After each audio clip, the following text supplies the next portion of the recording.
أعمالنا من يهده الله فلا مضل له ومن يضلله فلا هادي له ونشهد أن لا إله إلا الله وحده لا شريك له ونشهد أن سيدنا وحبيبنا وطبيبنا وطبيب قلوبنا ونورنا ونور عيوننا ومولانا محمدا عبده ورسوله صلى الله عليه وعلى آله وأصحابه وبارك وسلم الذي أرسله بالحق بشيرا ونذيرا وداعيا إلى الله بإذنه وسراجا منيرا أما بعد فقد قال الله تعالى في كلامه المجيد وفرقانه الحميد সবাই জবান খুলে পড়েন আউযু বিল্লাহি মিনাশ শাইতানির রাজীম বিসমিল্লাহির রাহমানির রহিম ইন্নাল্লাহা ওয়া মালাইকাতাহু ইউসাল্লুনা আলান নবী ইয়া আইয়ুহাল্লাযীনা আমানু সাল্লু আলাইহি ওয়া সাল্লিমু তাসলিমা আল্লাহুম্মা সাল্লি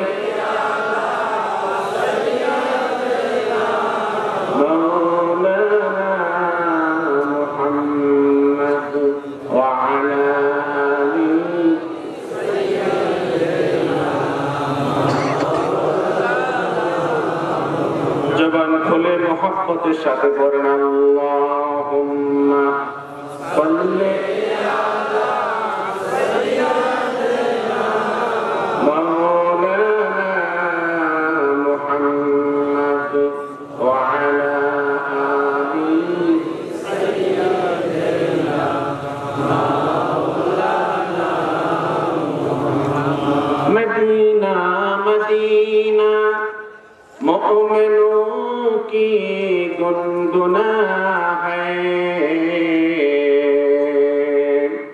दीदारे मदीना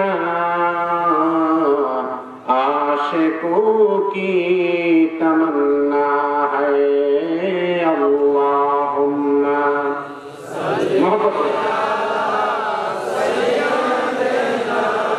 मौलाना मुहम्मद وعلى آل سيدنا مولانا مدینہ میں ہوا سے جنتی بو آتی ہے خاک پاک مدینہ میں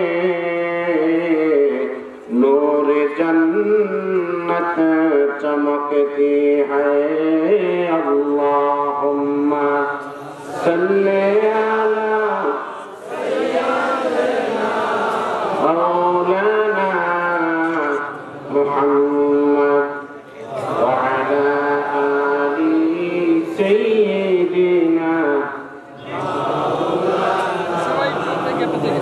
तो जिक्र करें ला इलाहा इल्लल्लाह ला इलाहा इल्लल्लाह قل لا إله إلا الله لا إله إلا الله لا إله إلا الله لا إله إلا الله لا إله إلا الله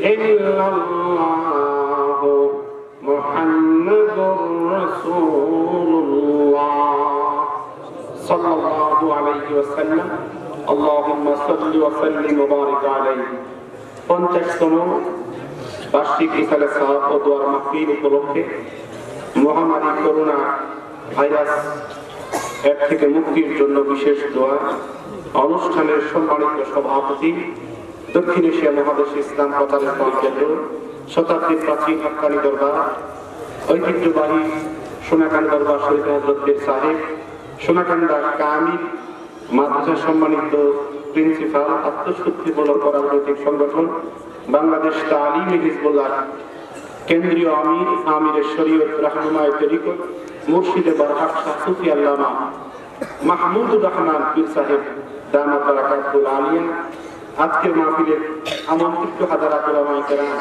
মুরব্বিয়ানে আযম যুবক ভাইরা কচিকাচা আদরের ছোট স্নেহের আদরের ভাইরা পর্দানিশীল শ্রবণরতা মা বোনেরা যে আল্লাহ পাক মেহেরবানি করে এই পবিত্র কোরআন সুন্নাহর মজলিসে আমাদের সকলকে একত্রিত হওয়ার তৌফিক দান করেছেন সকলে আমরা খুশি না বেজার জবান খুলে খুশি না বেজার এই করোনা মহামারীর মধ্যে যে আল্লাহ পাক এখন আমাদেরকে সুস্থ রেখেছেন নিয়ামত দিয়ে এখন আমাদেরকে হায়াত বাঁচিয়ে রেখেছেন সেই মাহবুদের দরবারে নিয়ামতের শুকরিয়া হিসেবে জবানগুলো খুলে মহাব্বতের সাথে কালেমাত শুকর আদায় করছি আলহামদুলিল্লাহ আরো জবান খুলে বলি আলহামদুলিল্লাহ। সময়ের সংক্ষিপ্ততার কারণে ভূমিকায় না গিয়ে আমি আমার বক্তব্য কোরআনুল কারীম থেকে হাদিস শরীফের বিশুদ্ধ ব্যাখ্যা বিশ্লেষণ থেকে উপস্থাপনের জন্য ইচ্ছে পোষণ করছি। আল্লাহ পাক আমাকে বলা সবাইকে ধৈর্যের সাথে শুনবা, কোরআন সুন্নাহর ব্যাখ্যা বিশ্লেষণ বুঝে বাস্তব জীবনে আমল করবার তৌফিক দান করুন। আমরা সকলে বলি আমিন। তেলাওয়াত করেছিলাম বিসমিল্লাহির রহমানির রহিম ইন্নাল্লাহা ওয়া মালাইকাতাহু ইউসাল্লুনা আলান নবী ইয়া আইয়ুহাল্লাযীনা আমানু সাল্লু আলাইহি ওয়া সাল্লিমু তাসলিমা। জোরে করে সুবহানাল্লাহ। শুধু এই আয়াতে কারিমা কিছু তাফসীর কিছু ব্যাখ্যা হাদিসের উদ্ধৃতি আপনাদের মাঝে উপস্থাপন করব। আল্লাহ পাক আমাদের সকলকে বুঝার তৌফিক দান করুন। আমিন। নিশ্চয় আল্লাহ এবং তার সকল ফেরেশতারা ইউসাল্লুনা আলান নবী নির্দিষ্ট নবীর উপরে সালাত পেশ করে। আল্লাহ এবং তার সকল ফেরেশতারা নির্দিষ্ট একজন নবীর উপরে সদা সর্বদা সালাত পেশ করে। কি পেশ করে? সালাত পেশ করে। ইয়া আইয়ুহাল্লাযীনা আমানু, হে ঈমানদার বিশ্বাসীগণ, সাল্লু আলাইহি, তোমরাও তার উপর সালাত পেশ করো। ওয়া সাল্লিমু তাসলিমা, এবং তোমরাও তার উপর সালাম পেশ করো। জোরে বলেন সুবহানাল্লাহ। এই আয়াতটা হচ্ছে পবিত্র আয়াতে কারিমা। আমাদের নবী সর্বশ্রেষ্ঠ নবী হযরত মুহাম্মদ সাল্লাল্লাহু আলাইহি ওয়াসাল্লামের জন্য বিশেষ মর্যাদা, বিশেষ পাওয়া, বিশেষ শক্তি, বিশেষ ফজিলতের আয়াত। বলেন সুবহানাল্লাহ। নিশ্চয় আল্লাহ এবং তার সকল ফেরেশতারা নবীর উপরে সালাত পেশ করে। আল্লাহ এর আয়াতে তাফসীর করতেছেন বিশ্ববিখ্যাত মুফাসসির মুতাসাওবিফ আহলুস সুন্নাহ ওয়াল জামাতের পক্ষের একজন মুফাসসির, জোরে কন্যা মারহাবা। যিনি মুতাসাওবিফ ছিলেন, তাসাউফ পন্থী ছিলেন, তরিকত পন্থী ছিলেন, ইলমে মারিফ পন্থী ছিলেন, তার নাম হচ্ছে ইমাম সাইয়্যিদ মাহমুদ আলুসি রাহিমাহুল্লাহ। ইমাদউদ্দিন ইবনে কাসির, আপনার নাম শুনেছেন মনে হয়, ইমাম ইবনে কাসির, ইমাম সিয়ুতি, শুনছেন না? ইমাম সিয়ুতি, ইমাম ইবনে কাসির, ইমাম ফখরুদ্দিন রাজি, এই জাতীয় যারা মুতাসাব্বিক আহলুস সুন্নাহ ওয়াল জামাতের পথের আলেম ছিলেন, মুফাসসির ছিলেন, তারা আয়াতের তাফসীর করেছেন কি আল্লাহ তার ফেরেশতারা তার নবীর উপরে সালাত পেশ করে। কি পেশ করে? এখন এই তাফসীরে বলা হয়েছে আল্লাহ তার নবীর উপরে কখন থেকে সালাত পড়ে, আর ফেরেশতারা তাদের নবীর উপরে কখন থেকে সালাত পড়ে। এর ব্যাখ্যায় এসেছে আল্লাহ তার নবীর উপরে, শেষ নবী, রহমতের নবী হযরত মুহাম্মদ সাল্লাল্লাহু আলাইহি সাল্লামের উপরে ওই সময় থেকে রহমত বর্ষণ করে যখন থেকে আল্লাহ তার নবীকে সৃষ্টি করেছেন। এজন্য তাফসীরে এসেছে আল্লাহ তাআলা কোন কাজ যখন শুরু করেন তার কি শেষ আছে? আল্লাহ গফুর, আল্লাহ গফফার, রহিম, রহমান, কতক্ষণ ঠিক কিনা? আল্লাহ হচ্ছে এখানে মুসাল্লি, আল্লাহ তার নবীর উপর রহমত বর্ষণ করে মুসাল্লি। আল্লাহ পাক শুরু করেছেন, এখনো করছেন, ভবিষ্যতেও করবেন। রহমত বর্ষণ করেন তার নবীর উপরে ওই সময় থেকে যখন আল্লাহ তার নবীকে সৃষ্টি করেছেন। আজকে কিশোরগঞ্জ জেলার এই বিশাল ময়দানে আপনাদের কাছে বলবো, আল্লাহ তাআলা তার নবীকে সৃষ্টি করেছেন যখন থেকে তখন তার নবীর উপর রহমত বর্ষণ করে। নবীকে সৃষ্টি করেছেন কখন বলেন তো? কখন? 570 খ্রিস্টাব্দে। কথা কেন? নবীকে সৃষ্টি করেছেন 570 খ্রিস্টাব্দে। এখন নবীকে সৃষ্টি করেছেন নিয়ে একতলা। আপনি কোন দিকে যাবেন আপনার বিবেচনার দিকে আপনাকে ছেড়ে দিলাম। আপনি কোন পথ গ্রহণ করবেন আপনি বিবেচনা করবেন। এই আয়াতের তাফসীর করতে গিয়ে বিশ্ববিখ্যাত মুহাদ্দিস 10,50,000 হাদিসের হাফেজ জোরে কন্যা মারহাবা ইমাম আহমদ ইবনে হাম্বল, হাম্বলি মাযহাবের ইমাম, তিনি এই আয়াতের তাফসীর করেছেন। বিশ্ববিখ্যাত একজন মুহাদ্দিস, যার রওয়ায়াত গোটা পৃথিবীতে বিখ্যাত। তিনি হাদিস রওয়ায়াত করেছেন। আল্লাহ রাসূলের সাহাবী হযরত মাইসারাতুল ফাজার বলেছেন, জোরে কন্যা সুবহানাল্লাহ। হুজুরকে প্রশ্ন করেছেন, হুজুর মাতা কুনতা নাবিয়্যা, আপনি কখন থেকে আল্লাহর নবী, আল্লাহর রাসূল? আমরা শুনতে চাই, আমরা জানতে চাই। হুজুর জবাব দিয়েছেন, কুনতু নাবিয়্যা ওয়া আদামু বাইনার রূহি ওয়াল জাসাদি, আমি তো আল্লাহর সামনে নবী এবং রাসূল ওই সময় থেকে যখন আদম সৃষ্টি হয় নাই, আদমের অস্তিত্ব হয় নাই, এর 14,000 বছর পূর্ব থেকে আল্লাহর সামনে আমি নবী এবং রাসূল। যদি আমরা এই হাদিসকে গোটা দুনিয়ার সামনে পেশ করি, সমস্ত দুনিয়ার আলেম উলামা এই হাদিসকে মানতে বাধ্য হবে। কারণ দেখেন, দরফ বলার সুযোগ নাই, জাল বলার সুযোগ নাই, দুর্বল সনদ বলার সুযোগ নাই। হাদিসটা পরিষ্কার সহিহ সনদ, বিশুদ্ধ বর্ণনা যে আল্লাহ রাসূল বলেছেন, কুনতু নাবিয়্যা ওয়া আদামু বাইনা রূহি ওয়াল জাসাদে, আমি আল্লাহর সামনে নবী ছিলাম, রাসূল ছিলাম ওই সময় থেকে যখন আদমের রূহ ছিল এক স্থানে, জিসম ছিল আরেক স্থানে, তার 14,000 বছর পূর্বে আল্লাহর সামনে আমি নবী এবং রাসূল। সুবহানাল্লাহ, নারায়ে তাকবীর, আল্লাহু নারায়ে তাকবীর, কুরআন সুনার আলো। আপনারা বলেন, কুরআন সুনার আলো, সকলে বলেন, এই কথা কি আল্লাহর এলেমে ছিল নাকি বাস্তবে ছিল? কথা বলেন আপনারা। যে নবীজি বলেছেন আমি আল্লাহর কাছে নবী ছিলাম আদম সৃষ্টির 14,000 বছর আগে, এই কথা কি আল্লাহর এলেমে ছিল নাকি নবীজি বাস্তবে ছিল?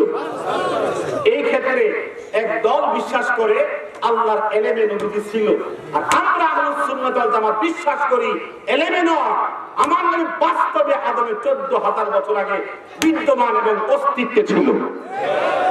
আমরা মানতে চাই কি চাই না? হাত তুলে বলতে চাই কি চাই না?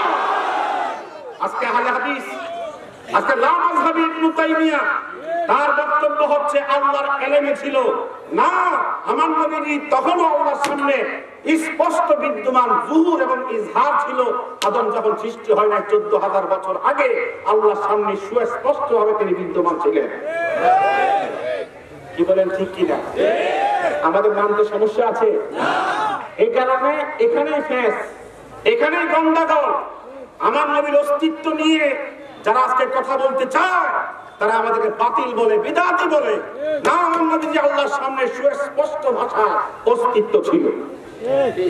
যদি এলেমে থাকে, এলেমে তো সবই ছিল। কথা বলেন, এলেমে তো সবই ছিল, না হলে তো নবীজি বলা দরকার ছিল না যে আদমের সৃষ্টির 14,000 বছর আগে ছিলাম। এই কথা বলার প্রয়োজন ছিল না, কথা ঠিক কিনা? এলেমই তো সব ছিল, গোটা দুনিয়া গোটা জগৎ সমূহের সব তো আল্লাহ এলেমই ছিল, ঠিক না? ঠিক। সবচেয়ে বড় সমস্যা কোন জায়গায় দেখে? সবচেয়ে বড় সমস্যা হচ্ছে আরেকটা সনদ, সহিহ রিওয়ায়াত, বিশুদ্ধ সনদ। কারণ এখন বর্তমান সহিহ হাদিসের স্লোগান দিয়া সাধারণ লোকদেরকে বিভ্রান্ত করতেছে, কথা ঠিক কিনা? বিশুদ্ধ সনদে বর্ণিত হয়েছে বিশ্ববিখ্যাত মুহাদ্দিস ইমাম বাইহাকি 5 লক্ষ হাদিসের হাফেজ, বিশ্ববিখ্যাত মুহাদ্দিস ইমাম তাবরানী 6 লক্ষ হাদিসের হাফেজ, বিশ্ববিখ্যাত ইমাম হাকিম 6 লক্ষ হাদিসের হাফেজ, বিশ্ববিখ্যাত ইমাম সুয়ুতি 2 লক্ষ হাদিসের হাফেজ, 10 জন হাফেজ হাদিস রিওয়ায়াত করেছে। হাদিস কেনা হচ্ছে লাম্মা ইখতারাবা আদম ওয়াল খাতিআ, আদম যখন ভুল করলেন জান্নাতে, জোরে কোন না কথা, ভুল করার পরে আদম আল্লাহকে বলে আসআলুকা বিজাহি মুহাম্মদ, আল্লাহ আমি তোমার কাছে ভুলের জন্য মাপ চাই মুহাম্মদ সাল্লাল্লাহু আলাইহি সাল্লামের সম্মানের খাতিরে। তো জোরে বলতে হবে সুবহানাল্লাহ। বিজাহি মুহাম্মদ, আল্লাহ তাআলা সমস্ত নবীদেরকে জাহ দিয়েছেন, ওয়াজিহান ফিদ দুনিয়া ওয়াল আখিরাহ। মুসা কালিমুল্লাহ যিনি বলেছেন কোরআন কারীমে ওয়াজিহ, তো নবীজিকে একটা বিশেষ পদমর্যাদা দিয়েছেন, কথা ঠিক কিনা?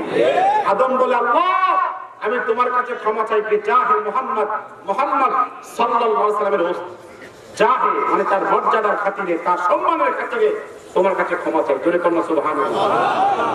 এই কথা বলার পরে আদমকে আল্লাহ প্রশ্ন করিয়া আদম কাইফা আরিফতা মুহাম্মাদা, মুহাম্মদ তুমি কোথায় পেয়েছো?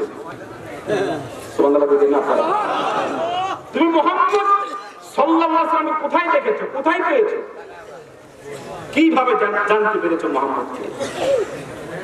আদম বলে ইয়া রাব্বি লাম্মা খালাকতানি ওয়া নাফাখতা ফিয়া রূহি রাফা'তু রা'সি ফারাআইতু মাকতুবান ফিল আরশি লা ইলাহা ইল্লাল্লাহ মুহাম্মাদুর রাসূলুল্লাহ, সুবহানাল্লাহ।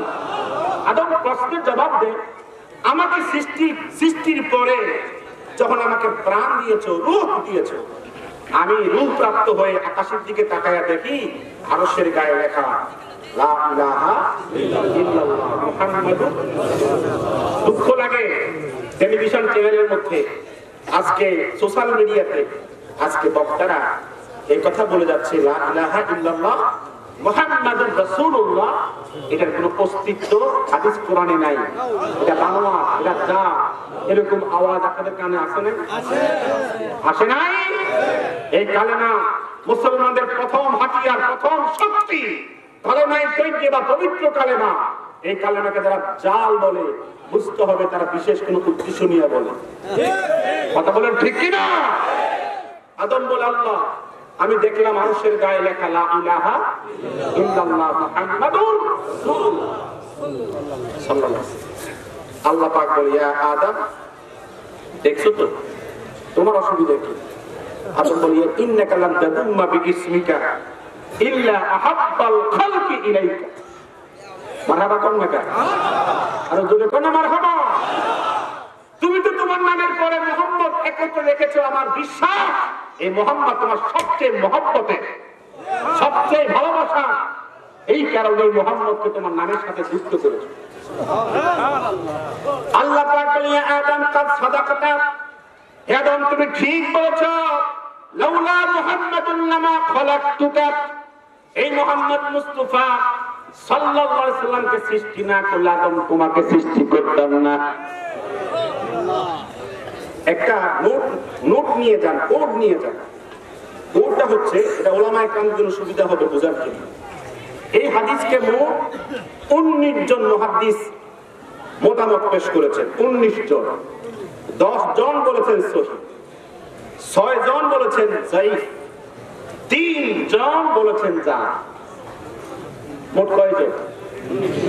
সকলে কথা বলে 10 জন সহিহ, 6 জন যায়ীফ মানে দুর্বল, সনদ দুর্বল সনদ, আর 3 জন বলছেন জাল।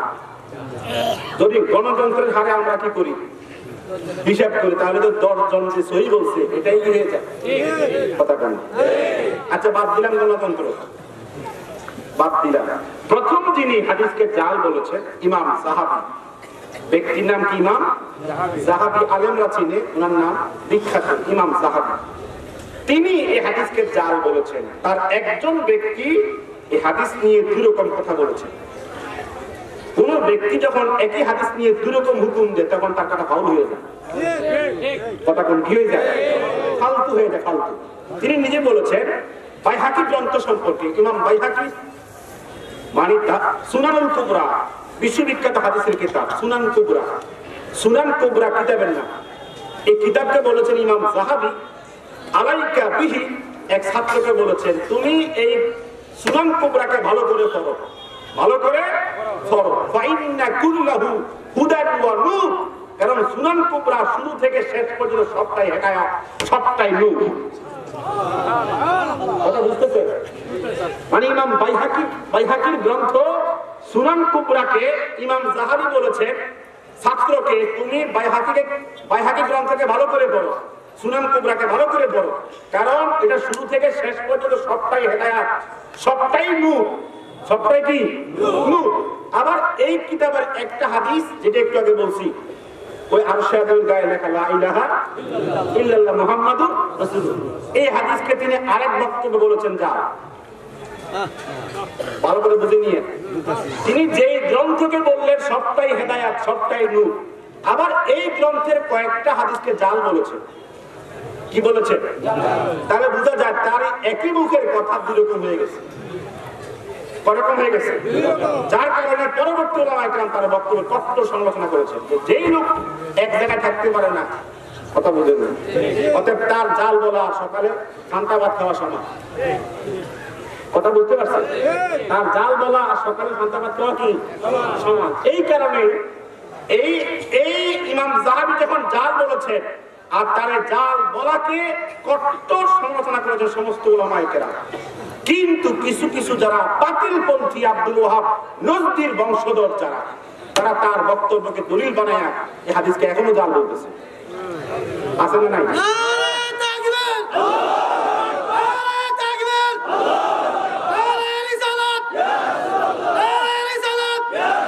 এখনো আছে না নাই? কিন্তু ইমাম হাকিম 1000 বছর আগে হাদিসকে সহিহ বলেছেন, ইমাম মুনদিরি সহিহ বলেছেন, ইমাম বালকিনি সহিহ বলেছেন, ইমাম সুয়ুতি সহিহ বলেছেন, ইমাম ইবনু হাজার আল আসকালানি সহিহ বলেছেন। তাদের বক্তব্য তারা পায় না, বক্তব্য পায় কার কথা? ইমাম যাহাবীর কথা, যার কথা একই মুখে দুই রকম কথা। কথা বুঝতে পারছে? অতএব এই হাদিস থেকে প্রমাণিত যে আরশের গায়ে লা ইলাহা ইল্লাল্লাহ মুহাম্মাদুর রাসূলুল্লাহ এই কালেমা লেখা। এই কথা থেকে প্রমাণিত লাউলা মুহাম্মাদুন লামা খলাকতুকা, আদম মুহাম্মদকে না সৃষ্টি করলে তোমাকে সৃষ্টি করতাম না। জোরে বলুন সুবহানাল্লাহ। আরেকটি রওয়ায়াত শুনে বিশ্ববিখ্যাত মুহাদ্দিস ইমাম বাইহাকি একটু আগে হাদিসটা বলেছে, বলতে কষ্ট হচ্ছে না? আমার বয়ান বুঝতে কষ্ট হয় না। ব্যাপারটা হচ্ছে আমাদের দেশের শ্রোতারা সাধারণত কিসসা কাহিনী শুনতে শুনতে অভ্যস্ত, কথা কর না। এই কারণে কিছু হাদিসের উদ্ধৃতি দিয়ে কথা বলতে গেলে অনেক সমস্যা। পরে শুনে কি মুহাদ্দিস সাহেব কি ওয়াজ করছে, এত কঠিন হয়েছে বুঝিই না, কিছু বুঝতে কষ্ট হচ্ছে আপনাদের। এই হাদিসটা হচ্ছে বিশ্ববিখ্যাত মুহাদ্দিস ইমাম বাইহাকি 5 লক্ষ হাদিসের হাফেজ, একটু আগে তার নামটা বলেছে। তিনি কিতাব লিখেছেন দালাইলুন নবুওয়া, দালাইলুন নবুয়তের দলিল সমূহ। সুবহানাল্লাহ। এই কিতাবের 5 নম্বর খণ্ডের 5ম খণ্ডে তিনি হাদিস রওয়ায়াত করেছেন। হাদিস হচ্ছে আল্লাহ রাসূলের সাহাবী হযরত আবু হুরায়রা রাদিয়াল্লাহু তাআলা আনহু, জোরে বলুন মারহাবা। তিনি হাদিস রওয়ায়াত করেছেন যে নবীজি বলেছেন আদমকে আল্লাহ পাক সৃষ্টি করার পরে আদমকে বললেন, হে আদম তোমার সন্তান যারা দুনিয়াতে যাবে সবাইকে দেখো। জোরে বলুন সুবহানাল্লাহ। আমাদেরকে দেখছে আদম কয়বার? একবার। সুবহানাল্লাহ। আদমকে সুযোগ দিয়েছে, আদমকে আল্লাহ পাক বলছে খায়রা লি আদামা বানিহি, আদমকে সুযোগ দিলেন সকল সন্তানদেরকে দেখবার জন্য। জোরে বলুন মারহাবা। ফাজালা ইয়ারা ফাযাইলা বা'দিহিম আলা বা'দিন, আদম দেখতেছে সব সন্তানদেরকে, সব সন্তানদেরকে দেখতেছে। জোরে বলুন সুবহানাল্লাহ। দেখার ফাঁকে ফারাআ নূরান সাতিআন, স্পষ্ট করে শুনে নেন, ওলামায়ে কেরাম শুনে নেন, সকল জনগণ শুনে নেন। ফারাআ নূরান সাতিআন, আদম দেখে একটা প্রজ্বলিত নূরের টুকরা। কে দেখে? আদম দেখে একটা প্রজ্বলিত সাতিআন, মানে আলোক উজ্জ্বল একটা নূরের খণ্ড আলা আসফালিহি, নবীদের রাসূলদের ভিতরে এটা নূরের ফোকাস। দেখে গভীর নূর, এই নূরটাকে আদম এটা দেখার পরে প্রশ্ন করে আল্লাহকে, ইয়া রাব মান হাযা, এই ফোকাসটাকে, এই আলোক খণ্ডটাকে। এই বলার পরে আল্লাহ পাক জবাব দেয়, হাযা আহমাদু ওয়া মুহাম্মাদু, এই নূরটা হচ্ছে আহমদ, এই নূরটা হচ্ছে মুহাম্মদ। জবান খুলে বলেন সুবহানাল্লাহ। এই ফোকাসটা হচ্ছে আহমদ, আমার সামনে আহমদ, আমাকে বেশি প্রশংসা করে, লকব দিছি আহমদ। আর দুনিয়াতে যাবে, তামাম দুনিয়া সব তার প্রশংসা করবে, এই জন্য দুনিয়ায় তার নাম মুহাম্মদ। জোরে কেন সুবহানাল্লাহ। হাযা আহমদ ওয়া মুহাম্মদ, এটাই আহমদ, এটাই মুহাম্মদ। হুয়াল আউয়াল, এই মুহাম্মদ প্রথম সৃষ্টি। আজকে নবীজি সৃষ্টি প্রথম, এটা মানতে গায়ে জ্বালা পড়া শুরু হয়ে যায়। কি কথা কর না, হে মনে হয় আরেক নবীর উম্মত, কি মনে হয় বাপ দেখায় বলে অন্য নবীর উম্মত। নবীজি সৃষ্টির প্রথম, এটা মানতে কষ্ট হয়। আমরা কি বাড়ি থেকে হাদিস বলি না, সোনাকান্দার হাদিস এগুলো। আমাদের নবীজির বক্তব্য থেকে প্রমাণিত যে নবীজি সৃষ্টির শুরু। কথা কন না, এর মানতে সমস্যা কোন জায়গায়? হে তো ট্যাবলেট খেয়ে ফেলছে, ওই যে আব্দুল ওয়াহাব নজদি আর ইবনে তাইমিয়ার ট্যাবলেট। কথা কন ঠিক কি না? এখানে হাদিসে বলা হচ্ছে পরিষ্কার ভাষা, হুয়াল আউয়ালু ওয়াল আখির, এই মুহাম্মদ, এই আহমদ প্রথম সৃষ্টি, আর দুনিয়ায় যাবে সমস্ত নবীদের পরে। ওহুয়া আউয়ালু শাফি, আর এই মুহাম্মদ হচ্ছে প্রথম সুপারিশকারী হাসরের দিনে। এখন মনে করেন আউয়ালু খালকি, এই কথা দ্বারা আকাশে রাসূলের শান বোঝানো হয়েছে। ওয়াল আখির, দুনিয়াতে সমস্ত নবীদের পরে যাবে, এই কথা দ্বারা খতমে নবুয়ত বুঝিয়ে রাসূলের সম্মানকে দুনিয়ায় সবার উপরে উত্তীর্ণ করা হয়েছে। আর পরকালে তিনি প্রথম সুপারিশকারী বলে আখিরাতেও রাসূলের শানকে আল্লাহ পাক উত্তীর্ণ করেছেন। আকাশেও প্রথম, জমিনেও প্রথম, পরকালেও প্রথম। কথা ঠিক কি না? এটা হাদিসের সনদ হচ্ছে সহিহ। ইমাম নুরুদ্দিন হাইসামি 3 লক্ষ হাদিসের হাফেজ, হাদিসের সনদকে সহিহ বলেছেন। সিলসিলাতুল আহাদিসের সহিহা ওয়া যায়ীফা, নাসিরউদ্দিন আলবানী, ওই যে আহলে হাদিসের গুরু, ও পর্যন্ত হাদিসকে সহিহ বলেছেন। জোরে কেন সুবহানাল্লাহ।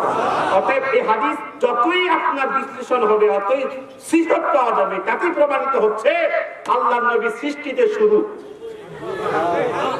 আপনারা কি বলতে হয়? সৃষ্টিতে শুরু মানতে অসুবিধা আছে? হাত তুলে বলে অসুবিধা আছে?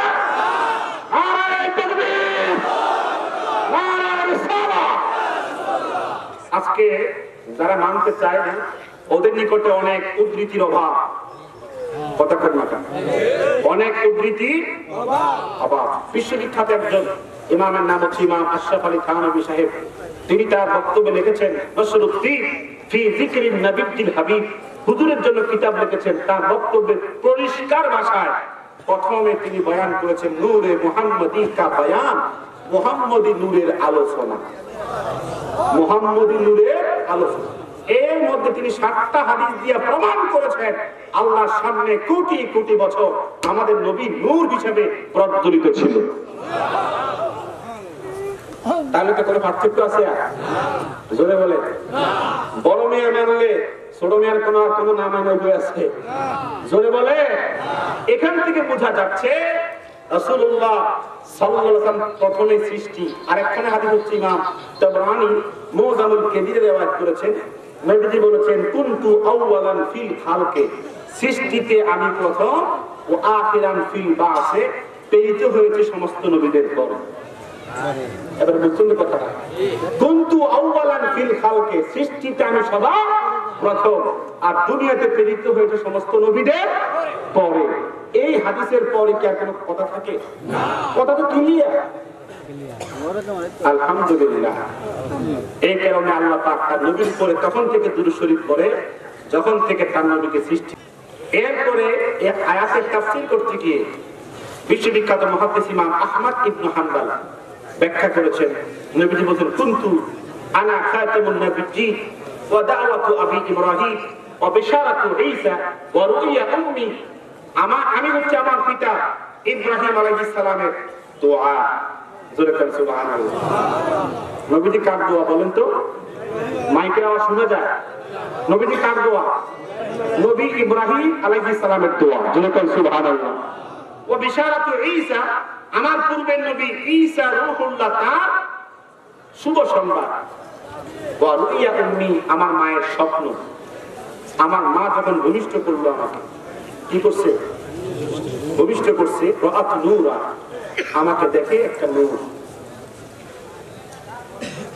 জোরে বলেন সুবহানাল্লাহ। পৃথিবীতে কোন সন্তান জন্মের পরে মা একথা বলে নাই আমি জন্ম দিয়ে আমার সন্তানকে নূর দেখেছি। একটু চক্ষুটাকে মানসিক চিন্তাকে একটু চিন্তা করে ফিরে দেখে, মা বলে আমি সন্তান জন্ম দিয়ে দেখি মোহাম্মদ কি কথা কর না। আদাআত লাহা কুসুরুশ শাম, নূরটা কি নূর? বাস্তবিক নূর। তার নূরের আলোতে আরশ আলোকিত হয়েছে। এটা কি মাজাজি নূর? কথা কর না। মাজাজ মানে হচ্ছে রূপ, আর হাকিকত হচ্ছে প্রকৃত। এটা কি প্রকৃত নাকি অপ্রকৃত? হুজুরের আলোতে আরশ আলোকিত হয়েছে। মা বলেছে। কে বলেছে? জোরে বলে। তাহলে এতে বোঝা যায় নবীজির জিসম মোবারকের নূরের বিকশিত আলোতে আরশ আলোকিত হয়েছে। এখানে হাকিকতও আছে, মাজাজও আছে, বাস্তবও আলোকিত হয়েছে। আবার রূপক অর্থে নবীজির মাধ্যমে তামাম দুনিয়া আলোকিত হবে তার হেদায়েতের আলোতে। কথা কর ঠিক কিনা? জোরে বলতে হবে। এখন বলেন তো হাদিসটা কি জাল হাদিস না দঈফ হাদিস? জালও না দঈফও না, হাদিসটা সহিহ প্রমাণিত। আমার নবীজি জন্মের পরে মা দেখেছে রাসূলকে নূর। মারহাবা। আরো জোরে বলতে মারহাবা। এখন জন্মের পরে যখন প্রমাণিত বিষয়, হুজুরের জন্মের পরে হুজুরের ফোকাসে 1400 মাইল দূরে অবস্থিত পারস্য আলোকিত হয়েছে, তাতে বোঝা যায় আমাদের দেশে আর রাসূলুল্লাহর দেশে একরকম। কথা বুঝতে পারছে? একরকম কথা কোন একরকম? হুজুরের দেশের পাওয়ারে আলোতে পারস্য যখন আলোকিত হয়, তাতে বোঝা যায় আমাদের মতো বডি হুজুরের না। সহিহ বুখারীর বর্ণনা শুনে নবীজিকে সাহাবায়ে কেরাম প্রশ্ন করেছেন, হুজুর বলেছেন আইয়ুকুম মিসলি, কে আছো তোমরা আমার মতো? লাস্তুকা হাইয়াতিকুম, আমি তোমাদের মতো না। আর সাহাবায়ে কেরাম বলতে লাসনা কা হাইয়াতিকা ইয়া রাসূলুল্লাহ, হুজুর আমরা কেউ আপনার মতো না। কথা বলেন ঠিক কিনা? নবীজি বলতেন আমি তোমাদের মতো না, আর সাহাবায়ে কেরাম বলতেন আমরা কেউই আপনার মতো না। কথা শেষ? কথা কি শেষ? নবীজি আমাদের মতো না, আমরাও নবীজির মতো। আল্লাহু আকবার। হুজুরের শারাফত, হুজুরের মর্যাদা কে দিয়েছেন? জোরে কোন কে দিয়েছেন? ইবনে সাদ 2 লক্ষ হাদিসের হাফেজ হাদিসে রিওয়ায়াত করেছেন তার গ্রন্থের মধ্যে। হুজুর যখন 5 বছর 4 বছর বয়স, রিওয়ায়াত ভিন্নতা আছে 5 অথবা 4, হুজুর গোসল করবেন। গোসলের মধ্যে হুজুর এক ইহুদির কূপে নেমেছেন গোসল করার জন্য। তো কানাল ইহুদু হাফিজা, ইহুদি ছিল হাফিজাল লিত-তাওরাত, তাওরাত গ্রন্থের হাফেজ। সুবহানাল্লাহ। আমার নবীজি গোসল করতেছেন, 4 জন সন্তান 5 জন সন্তান কূপের ভিতরে। গোসলের মধ্যে চলা অবস্থায় ইহুদি আসছে পানি নেওয়ার জন্য। কূপের কাছে এসে দেখে 5 জন সন্তান গোসল করতে তার কূপের ভিতরে। ফাতাআজ্জাবাল ইয়াহুদু তাআজ্জুবান শাদীদা, কূপের কাছে এসে ইহুদি আশ্চর্য হয়ে গেছে। কেন আশ্চর্য হয়েছে? এখান থেকে 25 বছর পানি নেয়, কখনো তিনি কূপের তলায় পানি দেখে নাই। আজকে দেখে কূপের তলায় পরিষ্কার পরিচ্ছন্ন পানি দেখা যায়। এত আলো, এত প্রস্ফুটিত আলো আসছে কোত্থেকে? ইহুদি আশ্চর্য, চতুর্দিকে নজর করেছে, দেখে পানিতে কয়েকটা বাচ্চা সন্তান গোসল করতেছে, দুষ্টুমি করতেছে। কিন্তু আপনার আমার নবী মাত্র 4-5 বছর বয়স, দুষ্টুমি করে না, হাতের আঙ্গুল মোবারক দিয়া শরীর পাকে তারা ঢালতেছে। জোরে বলেন সুবহানাল্লাহ। নবীর দিকে নজর করেছে।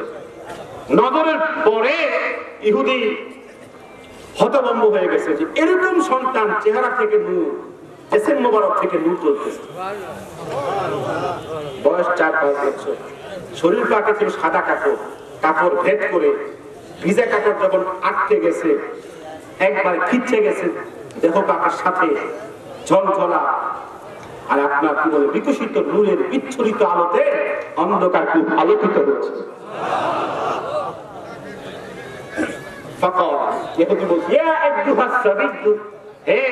শিশু সন্তান, আমার তো অন্তর বিশ্বাস করে আপনার নাম মুহাম্মদ, কারণ আমি তাওরাতের হাফেজ বলে আপনার নাম আমি বহুবার দেখেছি তাওরাতের ভিতরে। জোরে বলেন সুবহানাল্লাহ।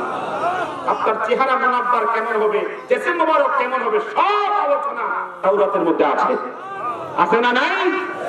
হুজুর যখন জবাব দেয় ইসমি মুহাম্মদ ইবনে আব্দুল্লাহ, আমার নাম শুধু মুহাম্মদ না, আমার নাম মুহাম্মদ ইবনে আব্দুল্লাহ ইবনে আব্দুল মুত্তালিব, ওলিদতু ফি মক্কাহ, আমার নাম মুহাম্মদ, পিতা আব্দুল্লাহ, দাদা আব্দুল মুত্তালিব, আমার জন্ম মক্কা মুকাররমা। জোরে বলেন সুবহানাল্লাহ। হুজুর জবাব দিয়েছে, ইহুদি কিতাব খুলে দেখে তাওরাতের মধ্যে যেভাবে আমার নবীর নাম লেখা, পিতার নাম লেখা, সব এই নবীজির বক্তব্যের সাথে মিলে গেছে। আবার প্রশ্ন করি, আব্দু ইসমু উম্মিকা আমিনা, আপনার মা তাহলে কি আমিনা? হুজুর জবাব দিয়ে ইসমু উম্মি আমিনা বিনত আব্দুল ওয়াহাব ফি ইয়াসরিবা, আমার মা হচ্ছে আমিনা, আমার নানা হচ্ছে আব্দুল ওয়াহাব, ইয়াসরিব আমার নানার বাড়ি। তাওরাতে আছে না নাই? কি কথা কোন আছে না নাই? কিতাব মিলিয়ে দেখে যে আমার নবীর নানার বাড়ি, নানার নাম, মায়ের নাম সম্পূর্ণ মিলে গেছে। আর দেরি করলো না, সুন্নাহ দম্মাহু ওয়া কাব্বালাহু, আমার নবীকে জড়ায় ধরছে বুকের মধ্যে, বুকের জড়ায় ধরে চুমা খাওয়া শুরু করেছে। কারণ তিনি জানেন নবীগণ চেয়েছেন উম্মত হওয়ার জন্য, নবীগণের কপালে জোটে নাই। আজকে আমি সেই নবীর সামনে দণ্ডায়মান। জোরে বলেন মারহাবা। সূরা ইয়াসিনের তাফসীর করতে গিয়ে পেয়েছি 4 জন ইহুদি তাওরাতের হাফেজ হয়েছিল। ওটা দুনিয়াতে তাওরাতের হাফেজ মাত্র 4 জন। কয়জন? তার মধ্যে 2 জন হাফেজ আমার নবীর উম্মত হয়েছে। তাওরাতের হাফেজ কয়জন? 4 জন। তার মধ্যে 2 জন আমার নবীর উম্মত হওয়ার তৌফিক প্রাপ্ত হয়েছে। জোরে বলেন সুবহানাল্লাহ। গোটা দুনিয়া তাওরাতের হাফেজ কয়জন? আর গোটা দুনিয়া কোরআনের হাফেজ কয়জন? কোটি কোটি, যার কোনো শেষ নাই। যা আমাদের কোরআনের মুজিজা। জোরে বলেন মারহাবা। এই 2 জন নবীর উম্মত হয়ে তার মধ্যে ইনি একজন। উনি বলতেছে, ইয়া আইয়ুহাস সাবী উদউল্লাহ লিয়াজআলানি আল্লাহু মিন উম্মতি, আপনি আমার জন্য দোয়া করুন যেন আমাকে আপনার উম্মত বানায়া দেন। আল্লাহর নবী দোয়া করেন, আল্লাহুম্মা ইজআলহু মিন উম্মতি, আল্লাহ তুমি ইহুদিকে আমার উম্মত বানায়া দাও। দোয়া করতে দেরি হলো না, আল্লাহ পাকের দরবারে কবুল হয়ে গেল। জোরে বলেন সুবহানাল্লাহ। 4 বছর বয়সে আমার নবী দোয়া করেছেন, 4 বছর বয়সে দোয়া কবুল হয়েছে। আপনারা বলেন তো 4 বছর বয়সে আমার নবী নবী কিনা? জোরে বলেন নবী কিনা? 4 বছর আমার নবী নবী, নবীর পাওয়ার ছিল বলে দোয়া কবুল হয়ে গেছে। জোরে বলেন মারহাবা। আরো জোরে কর।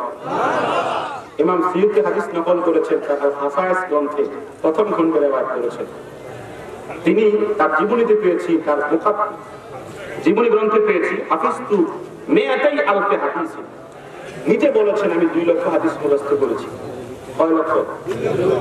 2 লক্ষ হাদিস মুখস্থ করে পৃথিবীতে এখন একজনও নাই। সুবহানাল্লাহ কন্যা। এমনি মনে হয় বিশাল হুজুর, উপরেও পাঞ্জাবি নিচেও পাঞ্জাবি, বিশাল বড় হুজুর, মনে 10 লক্ষ হাদিস মুখস্থ করে। সামনে এসে জিজ্ঞেস করলে 50 পারে আছে না না? এত বড় আলেম তিনি হচ্ছেন ইমাম সিয়ুতি। 70 বার রাসূলকে স্বপ্নে দেখেছেন আর 70 বার রাসূলকে দিনের আলোতে কোলাকুলি করেছেন। আপনারা বলেন তো পৃথিবীতে নবীজির সাথে সরাসরি মোলাকাত হওয়া সম্ভব না অসম্ভব? কে কি বলেন?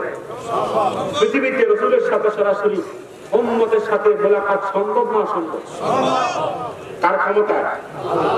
আল্লাহ ইচ্ছে করলে এই বর্তমান সময়েও রাসূলকে কোন উম্মতের সাথে দিনের আলোতে জাগ্রত অবস্থায় কোলাকুলি করাইতে পারে। এটা আহলুস সুন্নাত ওয়াল জামাতের আকীদা। এটা আবার কেউ কেউ নাক ছিটকায়, জীবনও দেখবে না, তো কপালে নাই, তো কথা কথা দেখবেও না, কপালেও নাই, বিশ্বাসও করে না। আপনারা কি বিশ্বাস করতে চান? জোরে বলে। স্বপ্নে মান রাআনি ফিল মানাম, যে আমাকে স্বপ্নে দেখে, সায়ারানি ফিল ইয়াকাযা, অচিরেই সে আমাকে জাগ্রত চোখে দেখবে। রাসূলের কথা। কার কথা? যে আমাকে স্বপ্নে দেখে সে মৃত্যুর আগে জাগ্রত অবস্থায় আমাকে দেখবে। আলহামদুলিল্লাহ। এখন কেউ ইখতিলাফ করে রওজা পাক থেকে চলে আসতে তো রওজা পাক খালি হয়ে যায়। আমরা বলি না, খালি করে আসতে হয় না। আল্লাহ পাক তার রাসূলকে জিসমে মিসাল, আরেকটা সাদৃশ্যপূর্ণ বডি, শরীর পাক দিয়া দুনিয়ার যে কোনো প্রান্তে উম্মতের সামনে হাজির করাতে পারে। হাত তুলে তো ঠিক কি না? তাকবীর, নারায়ে তাকবীর, আল হাদিসের আলো, দিনে সাম, দিনে সাম। ইমাম সিউতি 70 বার রাসূলকে স্বপ্নে দেখেছেন, 70 বার তাকে জিয়ারত করেছেন সরাসরি। জোরে কোন মারহাবা। তিনি কিতাব লিখেছেন, নবীজি যখন জন্মগ্রহণ করেছেন, ওয়াদাআ জুবহাতাহু আলাল আরদি সাজিদা, জন্মের পরেই নবীজি মায়ের উদর থেকে নেমে যখন ভূমিষ্ঠ হয়ে যখন জমিনে পদার্পণ করলেন, কপাল মোবারক তিনি জমিনের মধ্যে ফেলে সেজদার মধ্যে পড়ে গেছে। এটা আস্তে দিলেন সুবহানাল্লাহ। সেজদায় পড়ে নবীজি একটা তাসবিহ পাঠ করেছেন। তাসবিহ হচ্ছে আল্লাহু আকবার কাবীরা ওয়াল হামদুলিল্লাহি কাসীরা। জবান খুলে পড়ুন মারহাবা। জন্মের পরেই তাসবিহ পাঠ করেছেন। তাসবিহ হচ্ছে আল্লাহ তুমি সবচেয়ে মহান আর তোমার সমস্ত প্রশংসা করে কান সুবহানাল্লাহ। এইটা বলতে পারা, সেজদার মধ্যে পড়ে যাওয়া, এটা প্রমাণ করে আল্লাহ রাসূল সম্পূর্ণ ব্যতিক্রম। কথা কোন না কেন? সম্পূর্ণ কি ব্যতিক্রম। হুজুর যখন জন্ম হলো, 40 দিন পার হলো, ইমাম ইবনে সাদ রওয়ায়াত করেছেন, নবীজি মুস্কি মুস্কি হাসে আল্লাহ পাকের আসমানের চাঁদের সাথে। জোরে কোন সুবহানাল্লাহ। এটা ইবনে সাদের রওয়ায়াত। ইমাম সিউতি বর্ণনা করেছেন, হাদিসের সনদ সহিহ। জন্মের পরে নবী 40 দিন পার হতে না হতেই পূর্ণিমা চাঁদের সাথে মুস্কি মুস্কি হাসতেছে। আব্বাস ইবনে আব্দুল মুত্তালিব আবু লাহাবকে বলে, আবু লাহাব, ভাতিজা পূর্ণিমা চাঁদের সাথে হাসে, তুই দেখতো। আবু লাহাব বলে, সন্তানরা তো এরকমই করে। আপনারা কি এরকম করে? নবীজি যখন শোনার পরে বুঝতে পেরেছে, আবু লাহাব স্বীকার করে না, হাত উত্তোলন করেছে ঘুরে থেকে। আবু লাহাবকে দেখাই দিয়েছে, হাত উত্তোলন করে এই আয়াতের নাম কি? পূর্ণিমার চাঁদ ইশারা করেছে, ডান দিকে হেলে গিয়েছে, পূর্ণিমা চাঁদ ডান দিকে দৌড় শুরু করে দিয়েছে। আব্বাস বলে, আবু লাহাব, সন্তানরা কি এরকমই করে? আঙ্গুল উত্তোলন করলে তো চাঁদ দৌড় মারে, এরকম করে না। এবারে স্বীকার করছে যে না, এটা ওরকম না, এটা ভিন্ন সন্তান। ধরে কন্যা মারহাবা। আশ্চর্য হয়ে গেছে। নবীজির হাতে ইসলাম গ্রহণ করে নবীজিকে প্রশ্ন করেছে, আপনাকে 40 দিন বয়সে এই ক্ষমতা কে দিছে? নবীজি বলেন, প্রশ্ন দেরি হয়ে গেছে। দেখছেন যেদিন আমাকে প্রশ্ন করতেন সেদিন আমি সেদিন জবাব দিয়ে বলতাম যে আমার আল্লাহ দিয়েছে। কারণ পূর্ণিমার চাঁদটা আমার জন্য ফুতুর বানিয়ে দিয়েছে। আমি হাসতাম, আমার সাথে সে হাসতো, আমি কথা বলতাম, আমার সঙ্গে কথা বলতো। পৃথিবীর কোন ফুতুলকে আমার জন্য কোন রকমের খেলার বন্ধু বানানো হয় নাই। পূর্ণিমার চাঁদ আমার খেলার সাথী ছিল। আর মহব্বতে কোন সুবহানাল্লাহ। এই হলো নবীজি মাত্র 40 দিন বয়সের কথা। আরেকখানা হাদিস বলে আমি এই আয়াতের দ্বিতীয় অংশ আলোচনা শুরু করতে চাই। হাদিসখানা হচ্ছে, নবীজি সাল্লাল্লাহু আলাইহি সাল্লাম যখন পৃথিবীতে আগমন করলেন, আগমন করে তখন 40 বছর পার করলেন, যখন নবুয়তের দায়িত্ব স্টার্ট করলেন, চলে গেল প্রথম 10 বছর মক্কায়, এরপরে 3 বছর 13 বছর চলে গেলেন মদিনাতে। 10 বছর শেষ হওয়ার আগে যখন মক্কা বিজয় হয়ে গেল, আল্লাহ পাক মক্কা বিজয় করে দিলেন। আল্লাহ পাক বললেন, ইন্না ফাতাহনা লাকা ফাতহান মুবিনা, আপনাকে সুস্পষ্ট বিজয় দিয়েছি, আপনার সমাধান যে উদ্দেশ্যে এসেছেন সব সেরে গেছে। এই বিজয় দেওয়ার পরে মক্কা যখন বিজয় হলো, আল্লাহ পাক বলে দিলেন, কুল জাআল হাক্কু ওয়া যাহাকাল বাতিলু ইন্নাল বাতিলা কানা যাহুকা। জোরে বলেন সুবহানাল্লাহ। সত্য সমাগত, মিথ্যা বিদূরিত, নিশ্চয় মিথ্যা অবশ্যই পরাভূত। জোরে বলেন সুবহানাল্লাহ। আয়াতের শেষে নবীজি বুঝতে পেরেছে আল্লাহর ঘরকে আমার কি করতে হবে? পরিচ্ছন্ন করতে হবে, পাক করতে হবে। জোরে বলেন মারহাবা। ঘরে ছিল কতটা? 360টা মূর্তি ছিল। কতটা? সকলে জোরে বলতে হবে। এই মূর্তি সরাতে হবে, ভাঙতে হবে। তো আমার নবী ইমাম সৈয়দের রাওয়ায়াতের তার খাসায়েতে দ্বিতীয় খণ্ডে সহিহ রাওয়ায়াত। কষ্ট হচ্ছে আপনাদের? হুজুর বলেন সমস্ত মূর্তি টুকরা করো যোহর পর্যন্ত সময়, ফজর থেকে যোহর। জোরে কোন মারহাবা। শুরু হয়ে গেল কাজ, যোহরের আগে শেষ, বাকিয়াতুল ওয়াহিদা, একটা বাকি আর সব শেষ। সাহাবা একরাম যোহর নামাজ পড়লেন, হুজুর বলেন সব ভাঙছো? হুজুর সব ভেঙে শেষ, একটা আপনার জন্য রেখেছি, আপনার হাতে ভেঙে কাজ সমাপ্তি করবেন। হুজুর বললেন, মুসকিন সে বললেন, কোনটা রাখছো? তো ওই সোনামো করাইছি, আপনার বংশেরটা, এটা আপনার হাতে ভাঙলে সমালোচনা হবে না। সুবহানাল্লাহ। আপনি যেহেতু ওই বংশের লোক, আপনি ভাঙলে আমাদের কোনো সমালোচনা আসবে না। সুবহানাল্লাহ। হুজুর তখন বললেন, ইয়া আইয়ুহাস আসহাব দাউনি আলিজা, হে আমার সাহাবীরা, আলীকে ডেকে দাও, আমি আলীর মাধ্যমে এই মূর্তি ভেঙে টুকরা করব। কারণ কি, জমিন থেকে ছাদের দূরত্ব ছিল 40 হাত, ওই মূর্তি লাগানোর সুযোগ নাই। সুবহানাল্লাহ। আলীকে ডাকো, আমি মূর্তি ভাঙবো আলীর মাধ্যমে। ফাদাউহু, আলীকে ডাকছে। ফাকাল ইয়া আলী ইবনে আবি তালিব ইজলিস আরকুবু আলা মানকাবাইকা, বসো, আমি তোমার কাঁধে কি করবো? জামাইয়ের কাঁধে শ্বশুর। জোরে কোন সুবহানাল্লাহ। আলী বসো, আমি তোমার কাঁধে উঠবো। ফাজালাসা আলী ইবনে আবি তালিব, আলী বসলেন। ফারাকিবান নবী সাল্লাল্লাহু আলাইহি ওয়াসাল্লাম আলা মানকাবাইহি, হুজুর উঠছে জামাইয়ের কাঁধে। ফাকামা, দাঁড়াইছে, নিজের হাতে মূর্তি ভাঙার জন্য দাঁড়াইছে। সুবহানাল্লাহ। মূর্তি ভাঙার জন্য যখন শুরু করেছে, ভাঙবে, ঠিক তখনই আলী বলে, হুজুর ইনহাত, আপনি নেমে যান, আপনার ওজন আমি সহ্য করছি না, একটু সময় লেট করলে আমি মাটির তলায় বেড়ে যাব, আপনি নেমে যান। কিছুক্ষণ থাকলে কিন্তু মূর্তি ভেঙে যায়। কিন্তু আলী নবীজিকে ওজনের ঘাস সহ্য করতে পারছেন। নবীজি বললেন, তুমি তো আসাদুল্লাহিল গালিব, খয়বার বিজয় হয়ে তোমার হাতে যখন তোমার বাম হাতে যখন ডাল ভেঙে গিয়েছিল, 800 মণ আসাউস শেয়ারে এসেছে, 800 মণ ওজনের গেট হাতে নিয়ে যুদ্ধ করেছো, তোমাকে আল্লাহ পাক খয়বার বিজয় করেছে। আজকে আমাকে আলগাতে পারো না, আমি নামতাম না। সুবহানাল্লাহ। আমি ভাঙবো মূর্তি, তুমি আমাকে আলগায় রাখো, আমি মূর্তি ভাঙা ছাড়া নামবো না। আলী বল, হুজুর নামবেন নাকি আমাকে হারাইবেন? মরে যাবো আমি। আমি পারতাম না, হুজুর নামেন আপনি। হুজুর তাকায়া দেখে কাম বাইরে, আলীর অবস্থা শেষ, আলী বইরেই যাবে।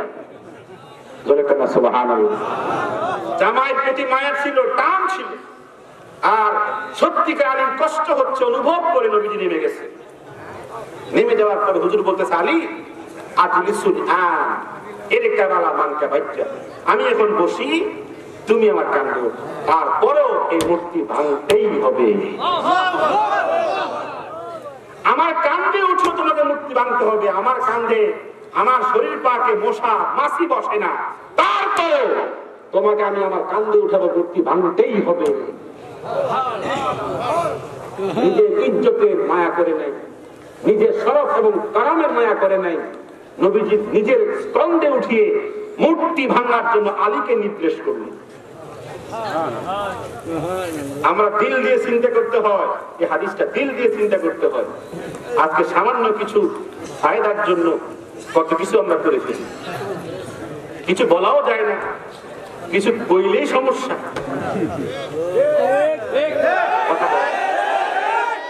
কইলেই সমস্যা। কোন দিকে যাবে আমার ভয় লাগে, কোন দিকে বাধা দিয়ে ফেলে। এখন কিন্তু শুধু বাধা আর বাধা, কথা কয় না। হুজুর বললেন না, এ আলী আমার কান্দে ওঠো, মূর্তি ভাঙতে হবে। আলী বল, হুজুর আল্লাহে লান আর কুবা আলা মান কাবাইকা, আমি কোশ্চিন কেন আপনার কান্দে উঠবো না, কারণ আপনার শরীর পাক, জেসে মোবারক পাক, মশা মাছি বসে না। সেই দেহ পাকের মধ্যে আমি উঠে আমি আপনার শরীরকে আমি আপনার ইজ্জত সম্মান নষ্ট করতে পারবো না। জোরে করে সুবহানাল্লাহ। হুজুর বললেন, আমি আদেশ করলে উম্মতকে কোন আদেশ ফরজ হয়ে যায়, কথাটা ঠিক কিনা? কোন আদেশ ওয়াজিব হয়ে যায়, কোন আদেশ সুন্নতে মুআক্কাদা হয়ে যায়। আমি তোমাকে আদেশ করেছি, এখানে কেউ না, আমি আর তুমি। ওঠো, তোমাকে যখন আমি আদেশ করেছি এখন ফরজ, কথাটা ঠিক কিনা? ফতুয়া শামীর মধ্যে এসেছে, ফতুয়া আলমগীরের মধ্যে এসেছে, পরিষ্কার শুনেন ফতুয়া শামীতে এসেছে, যদি নবীজি উম্মতকে ডাক দেয়, উম্মত নামাজ পড়ে, কি করে? নামাজ পড়িয়া আমার নবীর ডাকে হাজির হওয়া তার জন্য ফরজ হয়ে যায়। তবে এই নামাজটা কোন নামাজ? নফল নামাজ। কোন নামাজ?